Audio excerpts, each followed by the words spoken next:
También, ¿no? ¿Por qué no? ¿Por qué no? Encantado. Bueno, tocaste muchísimos puntos interesantes, pero yo les quería leer dos renglones de lo que era la fundamentación de este seminario, si se acuerdan, si no que lo tengo. El seminario se llama La afectación de la mirada a la voz en las hendiduras, ¿no? Y tres renglones de la fundamentación dicen cuál es el punto de encuentro del cine y el psicoanálisis, ¿no? Entonces nos respondemos con Gustavo, intentos de poder responder, es el campo de representación audiovisual que pone en escena los conflictos y tensiones del sujeto con su entorno, los objetos y su mundo interior. Gustavo habló mucho de lo que es el espacio y del inquilino. Cuando veamos la última película de Polanski también, que es Repulsión, vamos a hablar también de los espacios, van a dar cuenta de los espacios, van a hablar solos también, ¿no? Y cómo el mundo, cómo el espacio de este personaje, ¿no?, de Tchaikovsky, termina no siendo apoderado por él, ¿no? O sea, se termina apoderando el espacio de él, ¿no? Él lo explicó muy bien, ¿no? Respecto de que era Simón y no era Tchaikovsky. Entonces el tema de los espacios que reflejan el mundo interior de este personaje dan cuenta de lo que él decía del proceso de individuación. Acá vamos a hablar un poquitito de lacanianamente de lo que es la constitución subjetiva, porque el fundamento de este seminario en la intersección o sea, del cine y el psicoanálisis, el punto que queremos tocar en estas 8 películas es justamente el conflicto del sujeto con los objetos, con el mundo circundante, y en ese sentido este mundo se le vuelve en contra. O sea, el reflejo que él tiene del mundo en realidad es también algo que empieza a hacer ebullición en el propio mundo interno de él, ¿no? Porque no hay una separación de lo que es esta mujer a lo que es él. Entonces, en ese sentido, se repiten los suicidios, ¿no? En la película hay una escena que es igual, o sea, obviamente diferente, pero el intentar reproducir lo mismo, es cuando ella se intenta suicidar, bueno, y él hace lo mismo, y como si no fuese suficiente, vuelve a hacer lo mismo. Vuelve a suicidarse, sube las escaleras y se vuelve a suicidar. Yo ahí lo voy a dejar en stand-by, pero acá quisiera que retengan la palabra pasaje al acto y acting out. Esto es lacaniano. Porque en el pasaje al acto pasa algo diferente a lo que pasa en el acting out, y porque este personaje, me voy a meter un chiquitito, los que no entienden psicología, espero serlo lo más claro posible. Vamos a hablar un poco de la psicosis. Porque en este personaje aparece el desdoblamiento, como lo dijo Gustavo, ¿no? El doble, y esto da cuenta de los tiempos constitutivos subjetivos. Yo la semana pasada hablé, y voy a hablar a lo largo de estos 8 encuentros de la constitución subjetiva, porque justamente es a partir, como les dije la semana pasada, de que un ser humano adviene al mundo, un sujeto, o sea, un sujeto dividido, un sujeto de deseo, adviene al mundo, si hay un otro, con mayúsculas, un otro primordial, camarada Lacan, que lo precedió, es decir, que lo deseó. Si hay deseo, hay falta. Por ende, si hay falta, hay alojamiento de ese sujeto. Pero primero tendrá que ser alojado, o sea, en la alienación, tendrá que alienarse a ese otro primordial para que luego pueda separarse. Yo la semana pasada hablé de los tiempos lógicos, psíquicos, que se dan a lo largo de toda la vida. Son constitutivos, pero se dan a lo largo de toda la vida. El tiempo lógico de alienación y el de separación. Esta película tiene de súper interesante, él habló de lo siniestro, freudianamente, muy bien la Valentina, de Tamara Freud. Muy valiente tampoco. Pero está muy bien. Por esto de lo familiar y lo siniestro, ¿no? Y lo familiar y lo ajeno, ¿no? La expulsión de un lugar que se quiere ser propio pero no se puede, ¿no? Entonces se tiene que transformar en esta mujer. La película, lo que aparece en esta película es la investigación de este personaje en ver qué le sucedió a esa mujer que se intentó suicidar, ¿no? ¿Por qué? Entonces a partir de ahí él empieza a investigar, conociendo a la amiga de Simón, bueno, y a partir de ahí, como dijo Gustavo, lo familiar puede ser ese diente que él encuentra en la pared, atrás del mueble, una caja de un lápiz labial y demás, un montón de cosas que hablan de objetos también femeninos. Bueno, esa investigación, ¿no?, de ver qué le sucedió, que lo lleva incluso al hospital, llama por teléfono a ver que está en el hospital.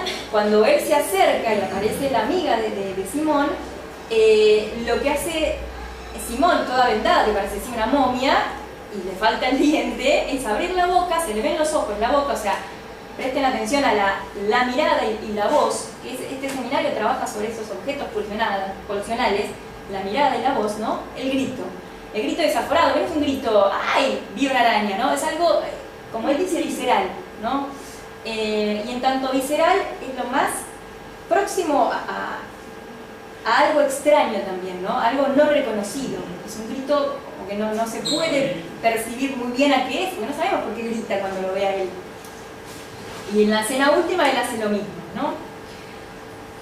Esa averiguación, como les decía, a ver qué le pasó a esta mujer en el mismo espacio, en ese mismo lugar donde él alquila, es lo que lo va a llevar a la transformación en la mujer, ¿no? Ese es el punto que a mí me interesa para hablar de la constitución subjetiva y de cómo este personaje deja de tener la identidad. O sea, Gustavo hablaba de en qué momento preciso un individuo deja de ser uno mismo, ¿no? Entonces, ¿en qué momento uno deja de habitar el propio espacio para dejar ser llamado por otro, o sea, por otro y como otro, como una mujer, ¿no? Y él ya, bueno, listo, adopta el papel, o sea, ni siquiera es adoptarlo, es ser el otro, ¿no? Entonces, para hablar un poquitito de esta transformación en mujer, me parece como muy importante, para hablar del tema del desdoblamiento de la personalidad, ¿no? Me parece como muy importante, como él nombró los personajes que hay, ¿no? Los personajes que lo conducen a averiguar, a ver, o sea, es un edificio muy, para mí, bastante siniestro, ¿no? Las caras de los personajes ya también son bastante como ominosas, siniestras, ¿no? Entonces, en un momento pasa como 1 hora y media, porque la película es larga, dura 2 horas. A la hora y media es donde al personaje podemos empezar como es decir, a posteriori de todo lo que pasó en esa hora y media, empezar a significar algo, ¿no? De la historia que, como dijo Gustavo, no sabemos nada de este personaje. Lo que sí sabemos es que una persona tranquila, una persona correcta, o sea que en lo moral él siempre, jamás se va a pelear con alguien, ¿no? O sea, él siempre va a ser correcto. Y esto tiene bastante la cuestión de la psicosis, ¿no? Como una ausencia de agresividad en respuesta a una invasión de un otro, a una invasión de estas personas, ¿no? Que le dicen quién es, o sea, bueno, que le hacen subir el volumen de la radio, de la música, ¿no? Y él como queriendo pasar desapercibido. Vamos a hablar entonces, ya que este seminario tiene que ver la voz y la mirada, acá me parece la mirada como muy fundamental. La voz en el grito podemos poner, ¿no? Es objeto pulsional, grito. Se me viene a la mente el grito cuando un bebé nace. Infans es porque es previo al lenguaje. Pero para que advenga, como les decía, tiene que haber un otro que lo preexista, que lo desee. En tanto que hay deseo, hay falta, ahí se aloja, se aliena, ¿no? Entonces hay un S1, se diría en los matemas de Lacan, ¿no? Un S1 que lo comanda este sujeto. Es decir, que caprichosamente hay un deseo materno que dice, llora o tiene sueño, tiene hambre, o sea, todos esos significantes que se le van a depositar, ¿no? El significante, dice Lacan, es traumático en el organismo de ese sujeto, de ese infans, porque rompe con el goce, o sea, porque ese llanto inicial cuando uno nace empieza a tener significados para el otro, una significación se le empieza a dar. Una significación compartida, porque muchos decimos cuando vemos a un bebé, no, seguro que tiene frío, le duele la pancita. Entonces empezamos a ponerle significación a ese llanto que no sabemos qué significa para ese bebé. Ni el bebé lo sabe, ¿no? Pero es una irrupción al mundo, a la realidad, luego de salir del seno, o sea, de la panza, ¿no? Entonces, a partir de ahí, vamos a hablar en tanto tiempo constitutivo, ¿no? Hablábamos de la alienación, pero para que se separe tiene que pasar otra cosa, ¿no? Lacan va a hablar de lo que es el estadio del espejo.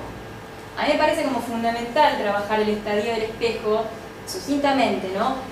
En esta película, porque él es mirado por los otros continuamente, como mujer, es llamado, es mirado como una mujer, ¿no? Entonces no por nada él se compra una peluca, él se compra unos zapatos, se transviste, ¿no?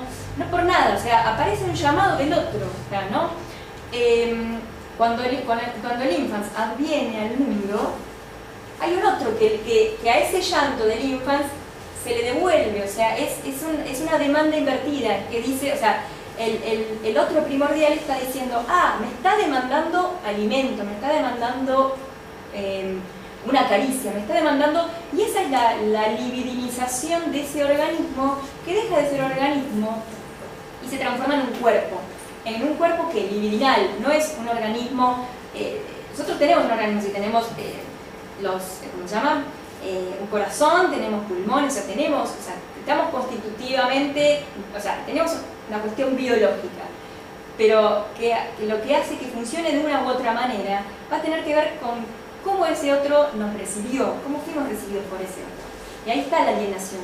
Si un otro no nos deseó, capaz que vamos a hacer un cacho de carne. Mirá Lacan que hay un cacho de carne, que hay que libidinizar. Y ahí están los objetos pulsionales. Voz, mirada, bueno, el sostenimiento, ¿no? Todo eso hace que un infante vaya adquiriendo un espacio psíquico de algo que desconoce, que es el mundo de la realidad. Entonces, Lacan va a hablar del estadio del espejo, ¿no? Y en la película aparece el espejo. Aparece el espejo cuando él se compra la peluca, se compra los zapatos y se seduce, empieza a seducirse, ¿no? Y habla, ay, no sos tan joven como te imaginabas, ¿no? Empieza a hacer como un monólogo, ¿no? Y el estadio del espejo, ¿por qué lo traigo? Porque es también fundamental como tiempo constitutivo del sujeto. Porque de acuerdo a los avatares de la constitución subjetiva, vamos a recibir en el consultorio o una neurosis, o una psicosis, o una perversión. Esos van a ser los modos defensivos que va a tener el sujeto ante la intrusión de un otro, porque un otro es intrusivo, porque nosotros no le dijimos a mi mamá y a mi papá, ay, quiero que me abrigues, quiero que me des la teta, no, o sea, es alienación de que nos dejamos, o sea, avasallar por ese otro. Pero ¿qué es lo que hace que ese deseo materno, esa DM mayúscula, ¿no? Que Lacan trabaja en el seminario 3, la psicosis, haga que la madre no esté aprisionando a ese infante? La función paterna, ¿no? La función paterna va a dar cuenta, yo eso un poquitito la semana pasada lo dije, ¿no? Que haya un padre, pero en tanto función simbólica, no es que haya un padre en la realidad, porque padres en la realidad sabemos que muchas veces no sirven, lo mismo las madres, ¿no? O sea, que no cumplen una función, o sea, no importa que sea un padre y una madre, importan las funciones para Lacan. Que un padre cumpla una función simbólica va a ser que corte va a aparecer la prohibición del incesto, que yo trabajé la semana pasada, ¿no? Que corte esa díada, esa relación dual entre la madre y el infante, que es necesaria para que un sujeto venga, pero que luego se tiene que separar. O sea, tiene que estar el proceso, el tiempo lógico de la separación, o sea, ¿no? Que no quede siempre pegado a los dichos del otro, ¿no? Porque en este personaje pasa eso. Queda pegado, queda alienado al otro, ¿no? Que le dice, vos sos Simón, vos tomás chocolatada, o sea, y él no puede hacer otra cosa, se queda pegado a eso, ¿no? A esa intrusión, y por eso se le vuelve intrusivo, es un goce que tiene que de alguna manera sacar, expulsar. La manera que encuentra subjetivamente es la defensa psicótica, ¿no? Aparece la psicosis en tanto respuesta para poder mantenerse a raya. ¿Qué es lo que lo mantiene a raya a distancia de ese otro que se le vuelve intrusivo? Que ustedes lo habrán visto en las imágenes, ¿no? Cuando él empieza como, sienten que lo acogotan, o sea, que lo ahorcan, o sea, todo eso hace que él se imagine un mundo de fantasía, pero es su realidad, porque lo que hablamos acá en estas películas no importa la realidad material, importa la realidad psíquica. Y entonces en ese sentido, él queda alienado, queda tapado por estos otros, por esto el espacio que no le es propio. Vuelvo un poquito porque me fui un poco por las ramas, pero tiene una razón, ¿no?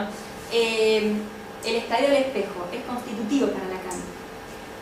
Y el objeto espejo en la película es constitutivo para que yo hable del estadio del espejo.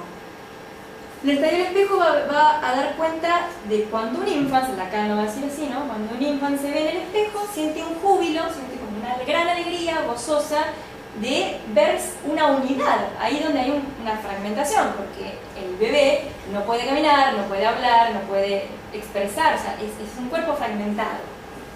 Pero el espejo es algo imaginario que le devuelve esa totalidad.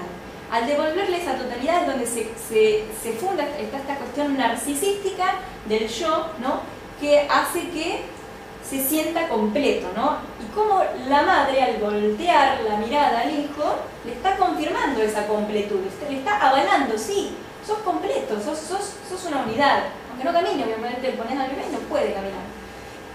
Entonces esa instancia también es fundamental, la del estadio del espejo, porque ya que hablamos de este seminario, del sujeto y los conflictos que tiene con el mundo interior y el mundo exterior, lo que uno va a reflejar del mundo exterior es ni más ni menos el mundo interior de uno.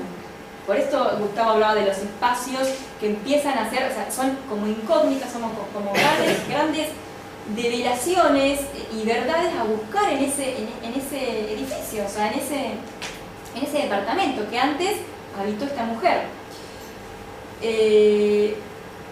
Entonces, bueno, esta cuestión del estadio del espejo habla de la evolución de la relación del yo, que es constitutivo, no del ser humano, a partir de interactuar con los objetos, ¿no?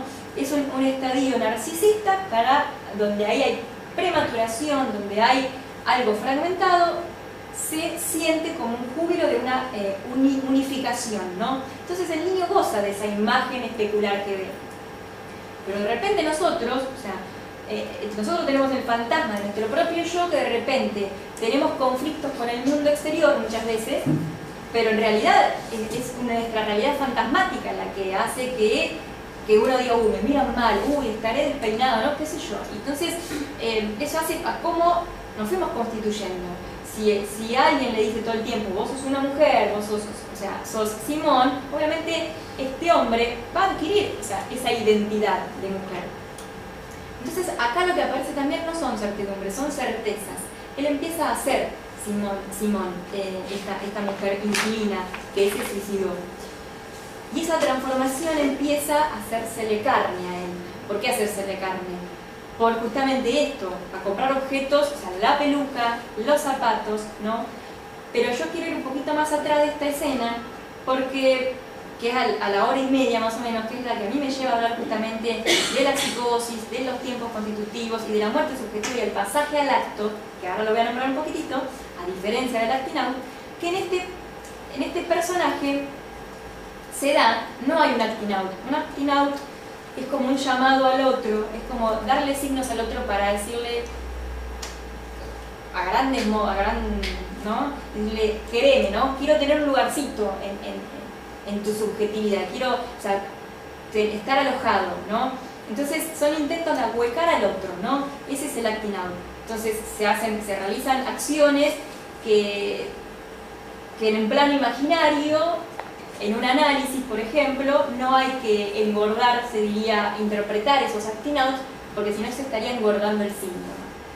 La función del analista es una función simbólica, que en esta película, en este personaje, queda bastante trunca la cuestión simbólica acá. Acá lo que aparece es una irrupción de goce, algo real, y en un plano imaginario, los espejos, él transformándose en mujer, o sea, aparecen estos dos registros, y el simbólico cuesta mucho verlo. Ese es el acting out. Y el pasaje al acto es como la caída del sujeto, ¿no? Lacan va a trabajar como la caída del sujeto, como que no hay un escenario ahí del que agarrarse. Entonces tiene que haber una muerte subjetiva para que, por decir de alguna manera, se nazca de otra.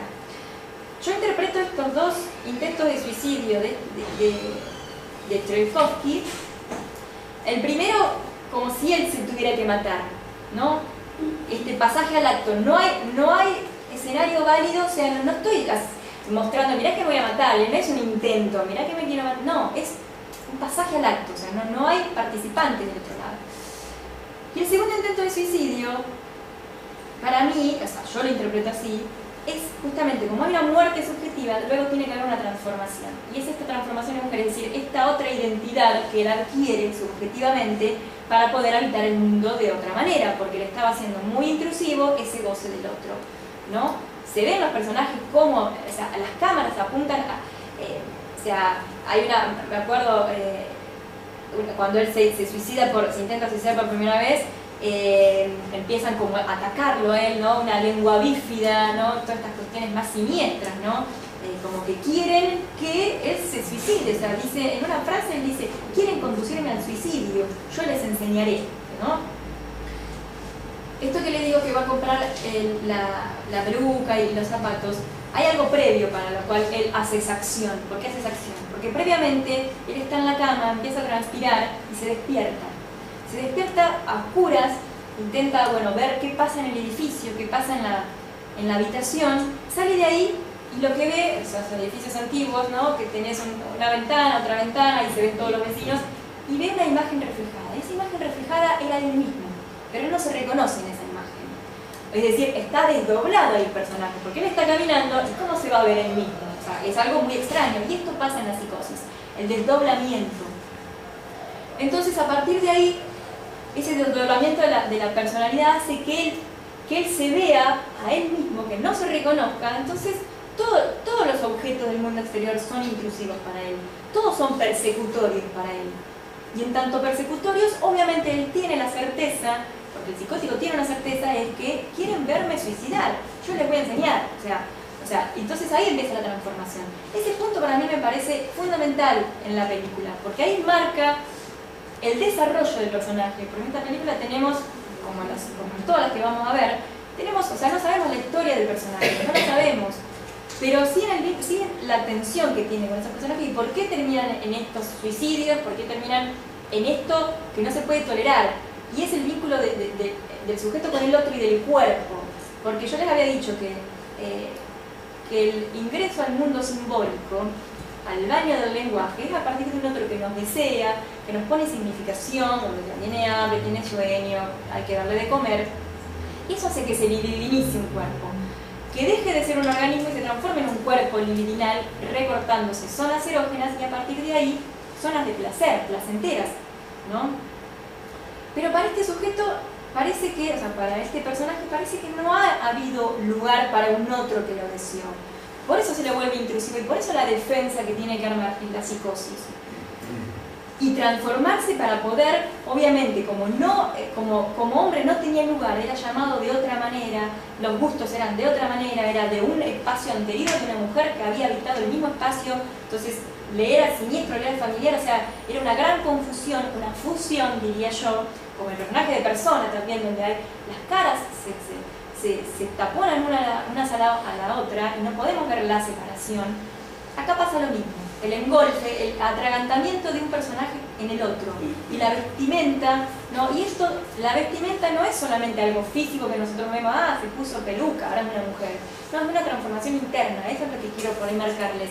Y esa transformación interna se da por estos tiempos constitutivos. Este estadio del espejo, trunco no es la palabra, pero sí de una manera diferente en cuanto a las identificaciones de este sujeto, no puede identificarse como sujeto al que le hayan dado un lugar de alojamiento, de deseo. Entonces lo que hay es un yo rudimentario, parece un yo rudimentario con particularidades.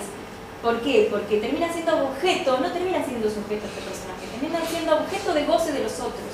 De ahí la persecución, de ahí tener que vestirse, de ahí tener que vivir en carne propia lo que ella padeció, lo que la inquilina anterior padeció, pero no lo sabemos. Son las hipótesis de este personaje, las hipótesis que él supone de por qué ella se suicidó, por qué este personaje anterior se suicidó en un espacio que ahora él tiene que vivenciar de la misma manera. Decíamos que parece que al finalizar este estadio del espejo, ¿no? El estadio del espejo marca una guiancia, marca una abertura, un espacio, un vacío, una falta. Cuando hablamos de vacío, de falta, hablamos de deseo, hablamos de castración. Y entonces que haya una alienación imaginaria, es decir, que el infante se vea jubilosamente como completo en ese espejo que le devuelve una imagen completa ante su prematuración humana, es desvalido humanamente, no puede caminar, comer solo y demás, hace que esa distancia del espejo y de él constituya este yo, este narcisismo, se libidinice ese espacio, esa imagen, en tiempos de inmadurez, como les decía.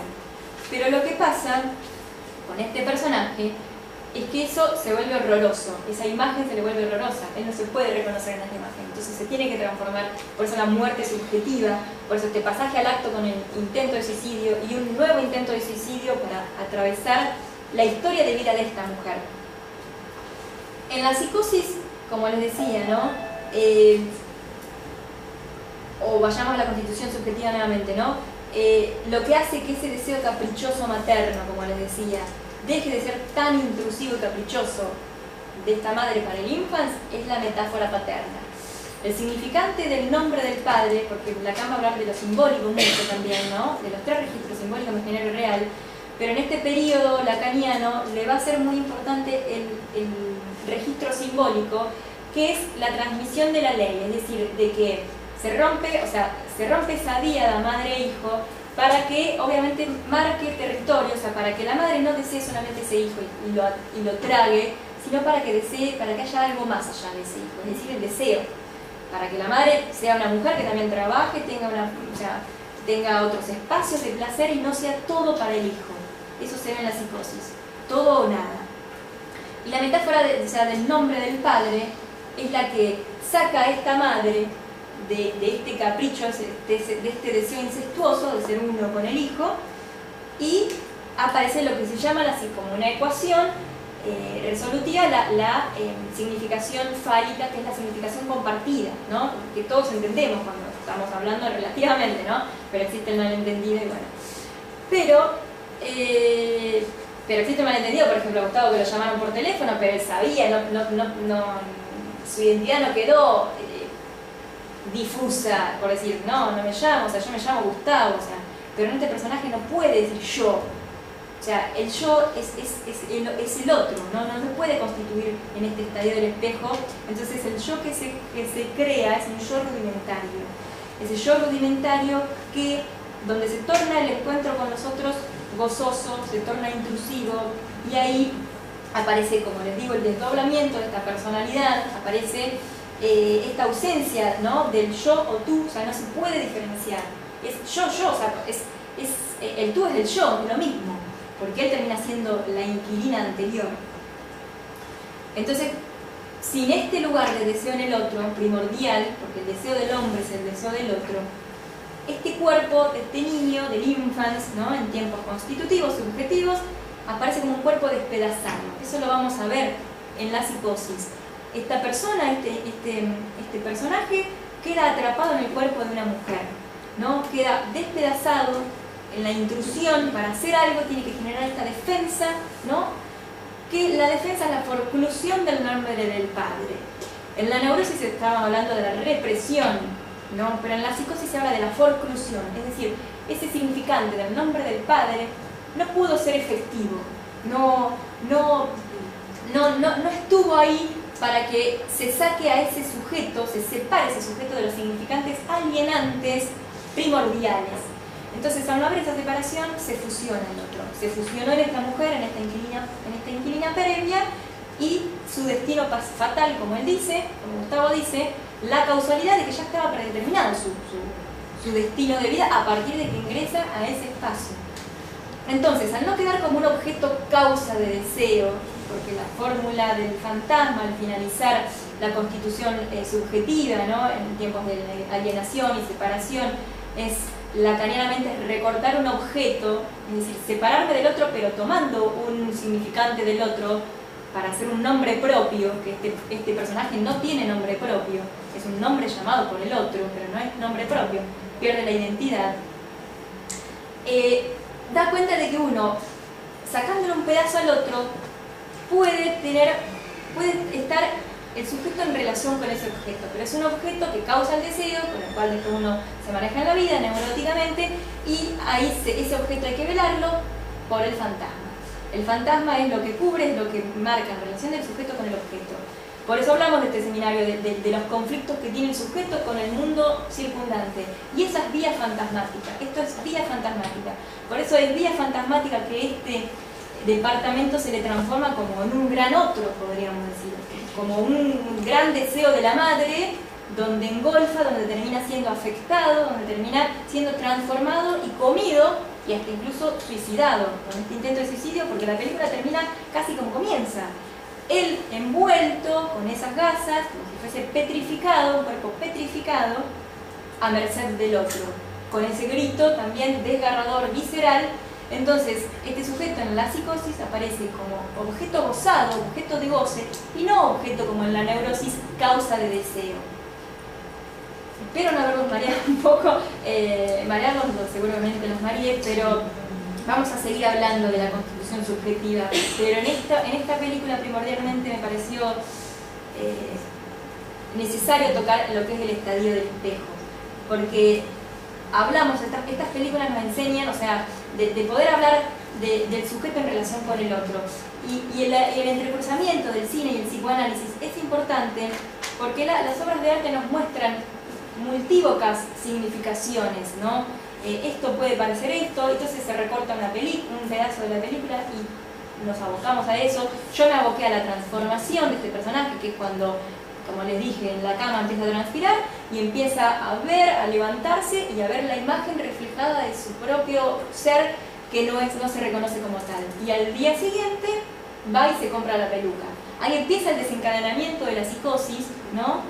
Con esto de ya no ser él, sino ser Simón. Es ser ella. Y el desarrollo de la psicosis es esta certeza, ¿no? De que va a justamente pintarse como ella, va a recorrer los espacios que ella recorría y a tener esa certeza de que quieren conducirlo al suicidio. De hecho, ocurre eso. Y la estabilización en la psicosis, porque tiene este proceso de la psicosis, el desencadenamiento, el desarrollo y la estabilización en este personaje no la vemos. O sea, yo no la veo. O sea, porque él termina postrado en esa cama de igual manera. O sea, es decir, la estabilización daría cuenta en una psicosis de hacer lazo peculiar con el otro, con el mundo. Y en este caso, que puede ser puede ser el arte, la estabilización de un sujeto. Por eso hay tantas instituciones psicoanalíticas que trabajan con el arte, porque eso estabiliza a un sujeto psicótico. Pero en este personaje yo no veo la estabilización, sino veo una persona que está postrada en la cama padeciendo lo mismo que padeció el otro personaje de esta mujer. Y este entrecruzamiento, como decía, del cine psicoanálisis, siempre en las obras y demás hay como una búsqueda progresiva de una verdad, ¿no? Hay como mortificante de una verdad.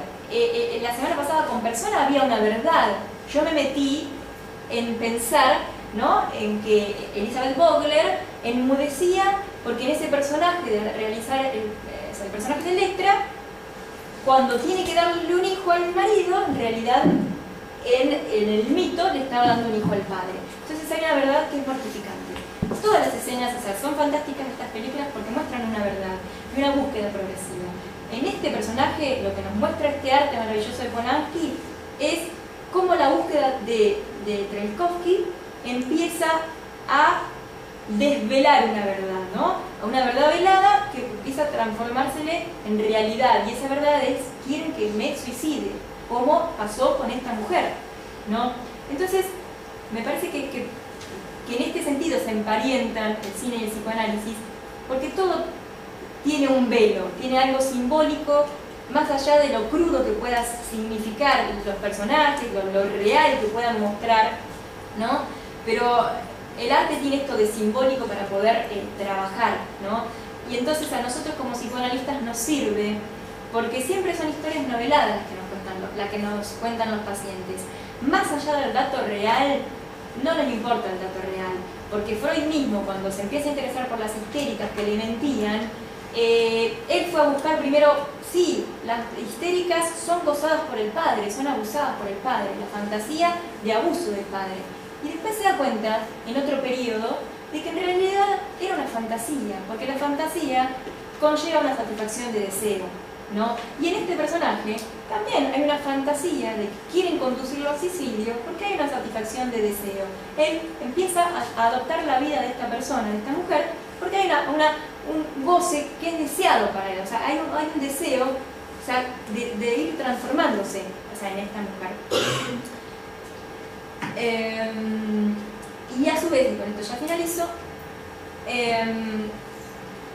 a nosotros este arte nos permite, como psicoanalistas, ver, o sea, nos permite de las escenas interrogarnos cuando un sujeto nos trae su historia, su novela familiar, que no importa si ocurrió en la realidad, si no ocurrió, si fue abusado, si no fue abusado, si fue, o sea, todas las atrocidades que podamos escuchar en el consultorio, no importa eso, sino importa esta cuestión ficcional que el paciente se arma de decir: soy gozado por el otro, o sea, a mí, no sé, me cagan en todos los trabajos, o las mujeres, los hombres me cagan, ¿no? Entonces ahí podemos recortar ese objeto pulsional, ¿no? Y en este caso en la película quieren que, o sea, es un goce que él recibe intrusivo del otro, de ese llamado del otro, donde él no puede responder neuróticamente, por ejemplo, diciendo, no, yo tomo café, no tomo chocolatada, ella tomaba la chocolatada, el chocolate, yo tomo café, no puede hacer eso del yo y el tú. Entonces, que en una neurosis sí. Entonces en estas películas lo que sucede es de que el fantasma está, o sea, la realidad fantasmática termina siendo comida por estos personajes y terminan viviendo la vida del otro, ¿no? Terminan siendo alienados, por eso enfatizo en la constitución subjetiva, en los tiempos de alienación y separación. La alienación es la locura, pero es necesaria ese uno que nos comanda, que es un significante amo, dirá Lacan, para que podamos advenir al mundo. Luego veremos cómo nos separamos, o sea, luego veremos qué defensas y qué avatares ocurren en la cuestión subjetiva, en la inscripción y en la constitución subjetiva de ese sujeto, que haga que aparezca o una neurosis o una psicosis o una perversión. Y todo esto no solamente va a depender del sujeto, de cómo se ancle en el deseo del otro, sino va a depender también de ese otro, o sea, es generacional, de que ese otro pueda haber sido atravesada la represión, neuróticamente hablando, por eso digo represión, la defensa neurótica, para que cuando adviene un hijo, por eso es traumático, el advenimiento de un hijo puede desencadenar también la psicosis, dice Lacan, o también un casamiento, hechos importantes, ¿no? Hechos importantes en la vida. Que haga que a ese infante no se lo atragante, sino pueda, además de hacerle apetecible ese bebé, porque tiene que ser apetecible, no es un cacho de carne, o sea, no es lo mismo un bebé a un control remoto, o sea, un bebé es alguien, o sea, despierta ese deseo de poder acunarlo, cantarle una canción, etc. Pero si la madre está todo el tiempo encima o no le da ni bolilla, hay consecuencias subjetivas en ese infante. Y que entre todos que no necesitamos saber un poco a ver cómo fue su relación con su madre, con su padre, porque está marcando la estructura de que a nivel simbólico ha fallado algo y que tal vez no se sabe, pero en esa madre, de cómo advino este inquilino, tal vez no haya operado la metáfora paterna, que es la que permite, como les decía, separar la relación dual, engolfante, incestuosa, de un infant con una madre. Eso lo hace la metáfora paterna. Y la metáfora paterna, como toda metáfora, permite una sustitución. Y en tanto sustitución, ese infant va a tener una relación con los otros de otra manera y la madre también con ese infant. Es decir, le va a ser apetecible, pero a su vez va a tener otras cosas. Va a ir más allá de ese infant. Y eso hace que en el infant aparezcan las identificaciones, se identifique con un personaje familiar, se identifique con otro, y aparezca esta cobertura narcisística y las siguientes etapas constitutivas para que pueda relacionarse neuróticamente o psicóticamente el sujeto con nosotros. La tensión conflictiva, o sea, la tensión en los conflictos de estos personajes que vamos a ver en las películas siempre va a estar en tensión absoluta. Y esto es por justamente cómo es el mundo representacional de este personaje en vinculación con los otros. Y ese mundo representacional no es por la realidad objetiva, es por la realidad subjetiva de cómo miramos el mundo. Probablemente la marca de eso, yo decía respecto de la infancia de este personaje, tenga lugar cuando decide golpear al chico. ¿Recuerdan la escena en que se le va al barco y la reacción de él es ir a una cachetada, una bofetada, ¿no?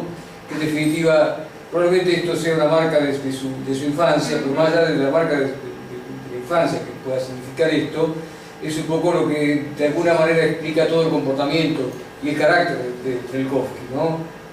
Esa sensación de que cuando intenta manifestarse, expresarse, disidencia con algo, siempre ha sido de alguna manera condicionado, ¿no? Claro, y es por esto, ¿no?, que aparece más como siendo gozado por los otros, ¿no? Él siempre está como en un lugar donde no tenés que hacer ruido, o sea, no traigas amiguitas, o sea, todas esas cosas, ¿no?, que él, como dice Gustavo, termina condicionado y termina siendo un objeto para esos otros, no termina siendo un sujeto. Si fuese un sujeto, sería un sujeto agarrado, dividido, del inconsciente, y podría mantenerse a raya de lo que los otros le dicen. No, es que adopta la personalidad de esa otra mujer, por eso las repeticiones en las escenas, ¿no? Que siempre son distintas, pero hay repeticiones, ¿no?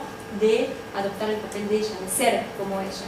Eso es lo que esos otros querían, ¿no? Conducirme al suicidio, ¿no? Así lo dice, ¿no? Les voy a enseñar cómo es. Se tira una vez, se tira otra, ¿no? Como corresponde, porque se mata por él y por Simón Jules. Exactamente, ¿No? Por su doble. Bueno. ¿Qué puede hacer? La otra película, la siguiente, allá